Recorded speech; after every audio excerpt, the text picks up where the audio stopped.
How to fix Truist Bank login problem. Hey everyone, welcome back to another tutorial video. In today's video, I'll show you how you can fix your Truist Bank login problem. So if you are encountering a problem on your Truist Bank and not being able to log into your account, there may be a list of various reasons as to why this problem may be occurring. So in this video, we'll go through some of the most common reasons and how you can fix them. So the first and foremost thing is basically check your internet connection. Now, as Truist Bank is an app that requires a stable internet connection to work, if you do not have a stable Wi-Fi or a data connection, your app will not work. Hence, you're getting the login problem. Now, the second reason may also be because your app is not updated to the latest version. Now, if your app is not updated to the latest version, some of the features and fixes might not work, causing your app to not log into your account and giving you the problem.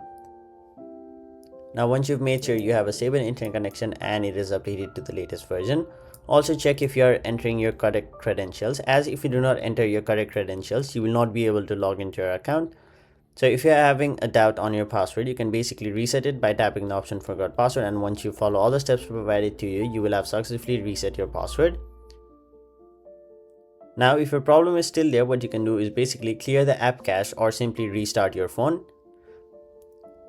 Doing so, in most of the cases, the problem will be solved, but if your problem is still there, simply contact the Truist Bank support team and they will be able to help you with your problem. So that was it for this video. Thank you so much for watching.